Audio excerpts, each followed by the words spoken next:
उत्तर प्रदेश के गाजियाबाद जिले का एक मुस्लिम बहुल गांव नाम नाहल, आबादी करीब 35,000, सकरी गलियां, बंद दरवाजे, खामोश चेहरे और फुसफुसाती बातें, मानो हवा में ही कोई राज तैर रहा हो। गाजियाबाद का यह गांव अब सुरक्षा एजेंसियों के रडार पर है और अब सिर्फ एक ही चर्चा है, देश के भीतर बैठकर देश के खिलाफ साजिशें रचने की चर्चा। जांच एजेंसियों की कार्रवाई के बाद जो तथ्य सामने आए हैं, जिन नामों का खुलासा हुआ है, उसने भारत विरोधी गतिविधियों की परतें खोल दी हैं। आरोप सीधा और स्पष्ट है, गांव के कई मुस्लिम युवक कट्टरपंथी विचारधारा से प्रभावित होकर पाकिस्तान समर्थित आतंकी नेटवर्क और प्रतिबंधित संगठनों की तरफ तेजी से बढ़ चले हैं। सोशल मीडिया और व्हाट्सएप ग्रुप के जरिए यहां जहर घोला जा रहा था। कभी पाकिस्तान की बातें, कभी कट्टरपंथी एजेंडों का जिक्र और कभी खामनेई जैसे कट्टर इस्लामिक नेताओं के प्रति गहरा रिश्ता। लेकिन जब सुरक्षा एजेंसियों की छापेमारी हुई तो सब कुछ साफ हो गया। असली सवाल फिर भी यही है, भारत में रहकर अपने देश के साथ गद्दारी क्यों? भारत में रहकर पाकिस्तानी एजेंडे को आगे बढ़ाने की साजिश क्यों? भारत का नमक खाकर भारत के साथ नमक हरामी क्यों? कोशिश जबरदस्त थी। यही सवाल अब पूरे देश को बेचैन कर रहा है। नमस्कार, थर्ड आई में आपका स्वागत है। मैं हूं नविंदु और आज के इस वीडियो में आपको बताएंगे गाजियाबाद के नाहल गांव की कहानी, जिसकी सच जब सामने आई तो पूरे देश में हड़कंप मच गया।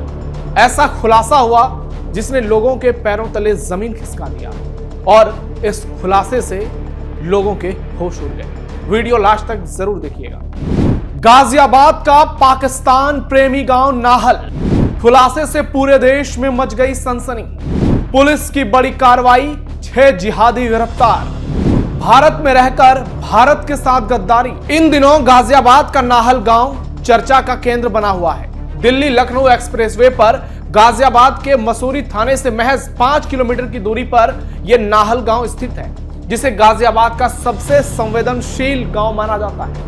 यहां मुसलमानों की आबादी करीब 35,000 है और यह गांव इसलिए सुर्खियों में है क्योंकि जिहादियों के इस नाहल गांव का देश विरोधी कनेक्शन सामने आया है, जिसके बाद यूपी समेत पूरे देश में सनसनी मच गई है, हड़कंप मच गया है। कई तरह के दावे किए जा रहे हैं। बीते 12 मार्च को इस गांव में पुलिस, एटीएस और आईबी की टीम ने जैश ए मोहम्मद से जुड़े 6 लोगों को गिरफ्तार किया और इसमें मुख्य आरोपी सावेज है, जिसका नाम जिहादी भी है। सावेज उर्फ जिहादी, जो व्हाट्सएप ग्रुप के जरिए जैश से जुड़ी चीजें वायरल कर रहा था, मुसलमानों को गुमराह कर रहा था, कट्टरपंथ की आड़ में और ज्यादा झोंक रहा था। पुलिस की कार्रवाई के बाद से गांव के करीब 50 युवक फरार हैं। दैनिक भास्कर की रिपोर्ट के मुताबिक जब यह टीम गांव की सकरी गलियों में पहुंची तो 1.5 किलोमीटर पैदल चलना पड़ा। तब मुख्य आरोपी सावेज का घर एक छोटी सी गली में मिला। जब दैनिक भास्कर की टीम मौके पर पहुंची तो वहां मौजूद लोगों ने कहा, मीडिया से आए हो, यहां तो रात में पुलिस भी डर से नहीं आती, कोई वीडियो फोटो मत बनाना। जरा सोचिए, यह हाल भारत के उत्तर प्रदेश के एक जिले के एक गांव का है, जहां मीडिया के कैमरे को इजाजत तक नहीं है। और यह सिर्फ गाजियाबाद के नाहल तक सीमित नहीं है, यह आपको पश्चिम बंगाल, झारखंड, केरल के कई जिलों में देखने को मिलेगा, जो पूरी तरह से मुसलमान बाहुल हो गया है और वहां हिंदुओं की एंट्री तक बैन पूरी तरह से।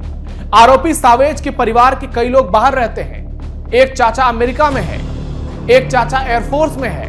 हालांकि वो अब गांव से कोई अपना रिश्ता नाता नहीं रख रहा है, ऐसा कहना है। आरोपी की मां और परिवार के दूसरे लोग गिरफ्तारी की डर से घर छोड़कर फरार हैं। मामले में अब तक 6 लोगों की गिरफ्तारी हुई है और सभी को जेल में ठूस दिया गया है। इनमें सावेज जो मुख्य आरोपी है, फिर जुनैद, फरदीन, इकराम, फजरू और इन सभी का घर एक ही जगह पे है, 500 मीटर के दायरे में। और छठा आरोपी जहाद, जावेद, इन दिनों मसूरी कस्बे में रह रहा है। सावेज के घर के पास में ही वकील इकराम का मकान है, वकील है ये। पड़ोसियों ने बताया कि इकराम के दूसरे भाई शहर गए, मां खेत में चारा लेने गई है। रिपोर्ट के मुताबिक जब मीडिया के लोग गांव पहुंचे तो ऑन कैमरा कोई बात करने को तैयार ही नहीं था। एक दुकानदार ने नाम ना उजागर करने की शर्त पर बताया कि सावेज कई बार यहां से निकलता था, उसके बाद मस्जिद और मदरसे जाता था। ज्यादातर समय उसके साथ कई युवक रहते थे, लेकिन किससे क्या बात होती थी यह किसी को नहीं पता। जब पुलिस ने इन लोगों को उठाया तो कई घरों में पुलिस के डर से ताले लटक गए। फोटो और वीडियो न्यूज में देखे तब पता चला कि यह तो आतंकियों के संगठन को लाइक करने वाला जिहादी गैंग था।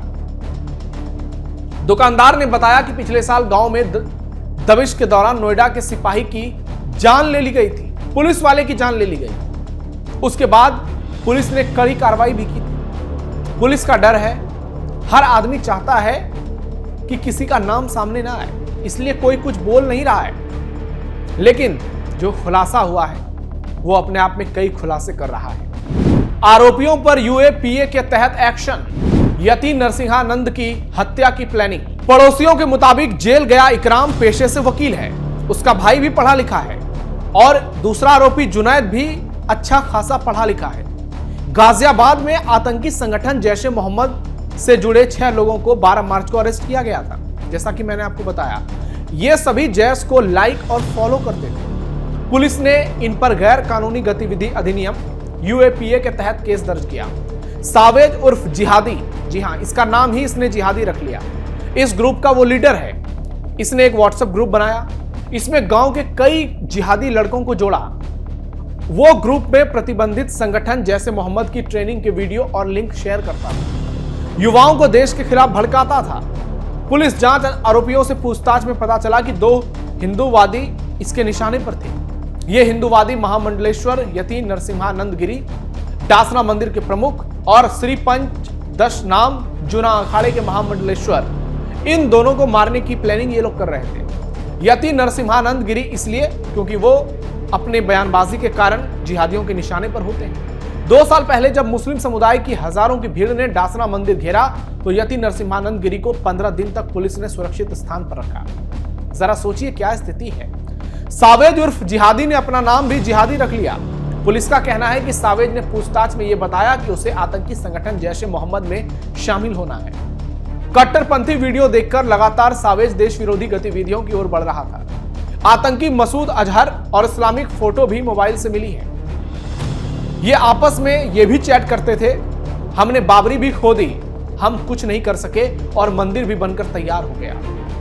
पूरे गांव में ये माहौल है और इसलिए दावा किया जा रहा है कि ये पूरा गांव 35,000 का ये जिहादी गांव है और इस पूरे गांव का पाकिस्तानी कनेक्शन है, ऐसे दावे किए जा रहे हैं। भारत में रहकर भारत के साथ गद्दारी क्यों? भारत की सरजमी पर रहकर भारत के खिलाफ सोच आखिर पैदा कैसे हो जाती है? देश का नमक खाकर, देश में तमाम सुख सुविधाओं को लेकर, इतनी आजादी से जीने के बाद देश विरोधी नफरत कहां से पैदा होती है? यही सवाल हर बार ऐसे मामलों के सामने आने पर उठता है। जिस देश ने पहचान दी, आजादी दी, अधिकार दिए, उसी देश के खिलाफ इतनी नफरत, आखिर इसकी बीज कौन बोता है? मस्जिद, मदरसा, आतंकी संगठन, यही इसके केंद्र में है। जब कुछ लोग पाकिस्तान के प्रति हमदर्दी दिखाते हैं या कट्टरपंथी विचारधाराओं से प्रभावित होकर देश विरोधी एजेंडे को सही ठहराने लगते हैं, तब सवाल सिर्फ कानून का नहीं बल्कि सोच का भी बन जाता है। क्या कट्टरता इतनी गहरी हो सकती है कि इंसान अपने ही देश, अपने ही समाज और अपने ही भविष्य के खिलाफ खड़ा हो जाए? सोशल मीडिया, कट्टरपंथी प्रचार और नफरत फैलाने वाले नेटवर्क अक्सर युवाओं के दिमाग में जहर घोलने की कोशिश करते हैं। जहां धर्म और मजहब की आड़ में उन्हें यह विश्वास दिलाया जाता है कि उनकी असली पहचान देश से नहीं बल्कि इस्लाम से जुड़ी हुई है, धर्म से जुड़ी हुई है।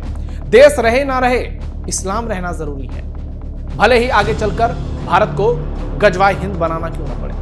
लेकिन सच यही है कि जब कट्टरता हावी होती है तो इंसानियत, कानून और राष्ट्र के प्रति जिम्मेदारी बहुत पीछे छूट जाती है।